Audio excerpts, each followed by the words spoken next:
번째 달려보죠. 자, 새벽형 도둑입니다. 사방 가족께서 직접 제보해 주신 사건으로 시작하죠. 보시죠. 자, 불 꺼진 가게 앞 테라스. 누군가가 저렇게 화분을 유심히 관찰하고 있습니다. 아하, 이건 내 스타일인데. 자, 그렇게 구경만 하고 가나 했는데 다시 유턴을 하더니 돌아왔어요. 그러더니 안전대를 넘어가지고 팔을 쑥 빼더니 기어이 화분을 저렇게 빼들고 갑니다. 자, 사건 반장이 꼽는 3대 먹튀, 무인점포 털이, 화분 도둑. 아, 이거 진짜 근절이 안 되네요, 이거. 네, 이번엔 지난달 30일 새벽 2시였습니다. 대전 유성구의 한 식당 외부 테라스인데요. 여기에 둔 화분을 한 남성이 훔쳐갔던 겁니다.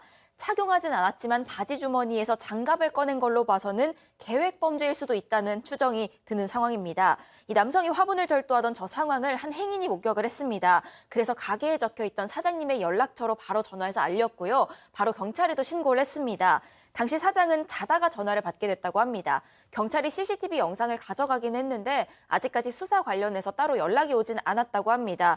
저 화분은 10만 원 상당의 화분이었습니다. 아이고. 개업 선물로 지인들이 준 거라고 하는데 다시는 저런 짓 하지 않길 바란다라면서 제보를 주셨습니다. 그렇군요.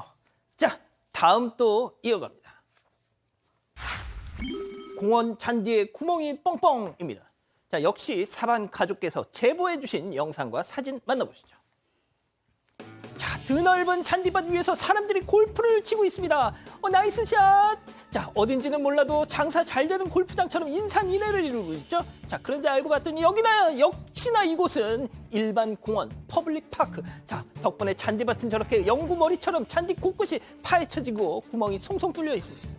아니, 이게 지금 무슨... 자, 저러다 골프 공원이면 지나가다 골프공 맞으면 어떡해? 매우 위험하죠. 매우 위험하고 저기가 어디냐면 광주 광산구에 위치한 친수공원이라고 하는 곳인데요. 공원이면 당연하게 취사라든지 텐트, 저렇게 잔디에서 저게 파크 골프라고 그러거든요. 파크 골프를 할 수 없도록 일반적으로 되어 있습니다.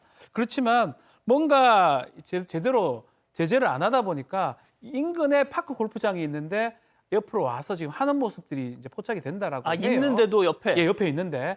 그래서 이제 지금 문제가 되고 있고 특히 잔디가 훼손되죠. 뭐 살짝 칠 수가 없잖아요. 세게 치면 잔디가 뭐 훼손되거나 또 사람들이 다칠 수도 있고 공원이 망가질 수가 있기 때문에 주위에 이제 산책하는 분들은 이거 좀 문제 제기를 좀 하면서 하지 말아 달라고 요청을 하는데 문제는 조례가 없는 것 같아요. 그 시에서 단속할 수 있는 조례가 없어서 조례를 좀 빨리 제정을 해야 되고 조례가 없다면 사람들이 안 해야 돼요. 사람들이 사실 안 하는 게 맞잖아요.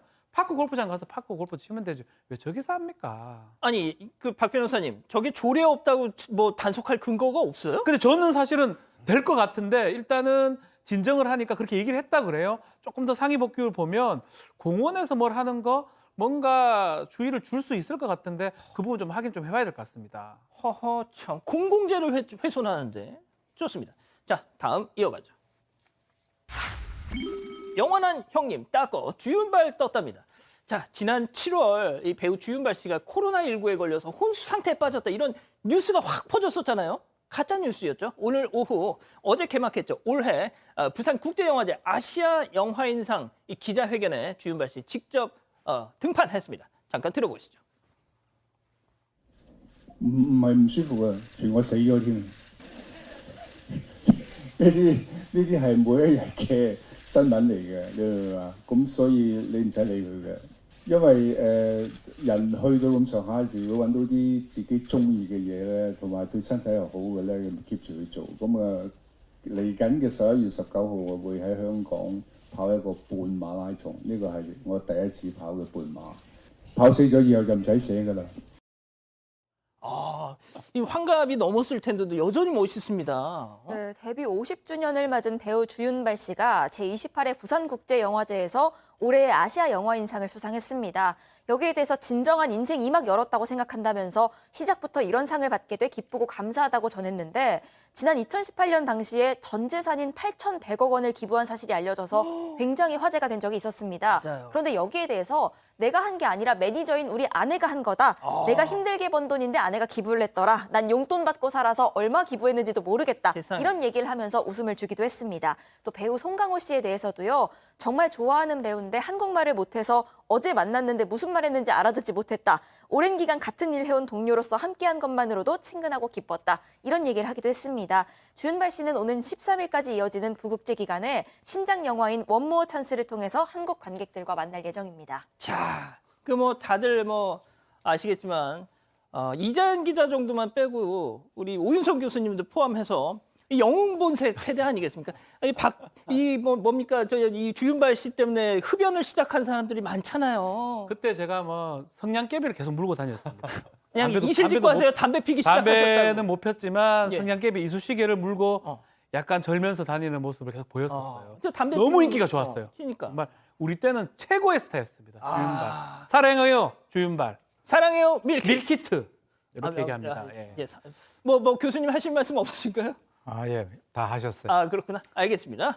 좋습니다. 자, 다음 또 이어가죠.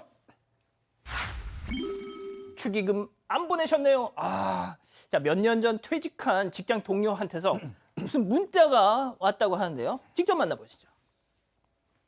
자, 지난 4일 받은 문자랍니다. 메시지를 보낸 이는 지난달 자녀의 결혼식을 마치고 경조사비와 인간관계에 대한 이야기를 하고 싶었다는데 경조사비란 기브앤테이크로 상부상조의 개념이라고 생각한다.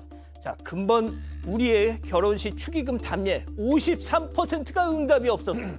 경조사를 몰라서 축의금을 못 낸 거면 지금이라도 내라. 하지만 알고도 안 했다면 내 그 이름 석자 박지훈 똑똑히 기억하겠다. 세상에, 그러더니 그 맨 밑에는 상대방 결혼식 때 축의금을 내가 했다라는 그 인증까지 했다는 겁니다.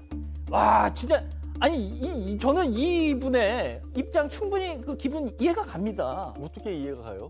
아니, 나는 냈는데 아. 저쪽에서 못 받았다는 거 아니에요. 그런데 이 이 사연을 올린 분 입장에서는 또 이해하기 어려웠던 부분이 뭐냐면 한 얼마 전에 이렇게 모바일 청첩장을 받긴 받았는데 모르는 전화번호였다는 거예요. 왜냐하면 이걸 보낸 분이 이미 퇴직한 지 5년이 넘은 직장 동료, 예전 직장 동료였던 겁니다. 그런데 갑작스럽게 한 달 정도 지난 뒤에 저렇게 문자를 보내서 얘기한 것처럼 내가 좀 인간관계에 대해 한마디 해야겠는데 라고 시작을 해서 이분 진짜 뭐 하는 분인지 대단히 궁금해요.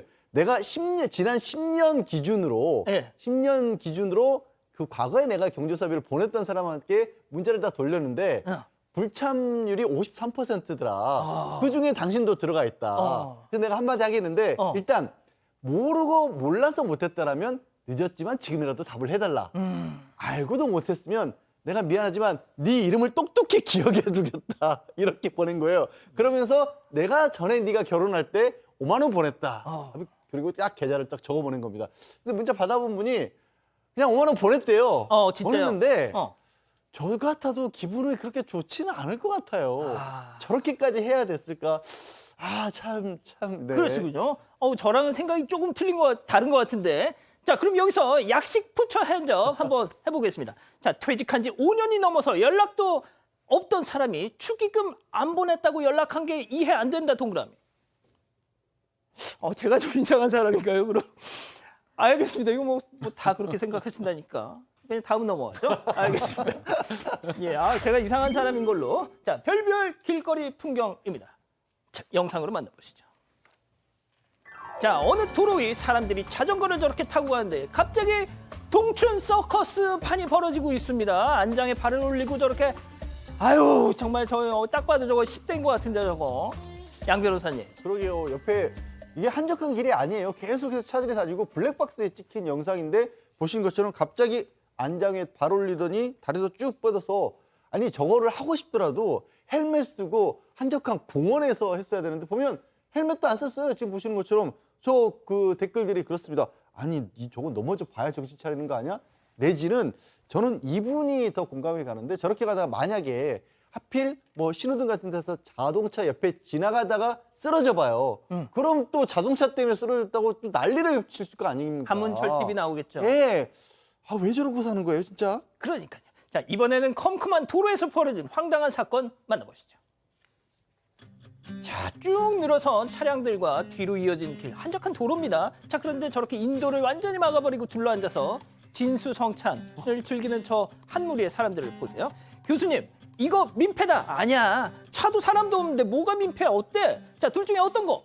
기본적으로 개념이 없는 거죠. 진짜? 예. 저기 일단 며칠 전에 한 온라인 커뮤니티에 올라온 사진입니다. 거기 이제 저 사람들이 자동차 동호회 회원으로 알려져 있는데 차를 갖다 도로 한쪽에다 세워놓고 인도를 점령을 해서 거기다가 뭐 캠핑용 테이블, 의자 그리고 음식 같은 걸 쭉 깔아놓고 지금 즐기는 단체 회식을 하는 모습인데요. 당시 이제 새벽 시간대다라고 본인들은 생각을 했었고 또 바닷가 근처 도로이기 때문에 다니는 사람들이 없으니까 어때?라고 이렇게 그 얘기를 갖다가 혹은 생각을 할 수는 있겠지만 도로교통법에 의하면 허가 없이 도로를 또는 차도보도 포함해서요 점령을 한 사람에 대해서는 과태료를 부과하게 돼 있습니다. 그래서 저게 지금은 사람이 안 다니니까 괜찮다라고 하지만 한 사람이라도 가면 어떡할 거예요? 그럼 옆으로 가라고 얘기할 거 아닙니까? 그래서 어릴 때부터 어떻게 보면은 공중도덕 질서에 대해서 교육을 하는 이유가 바로 저런 것 때문에 하는 것입니다. 예. 그리고 저 노란 실선에는 주차하면 안 되는데. 그렇죠.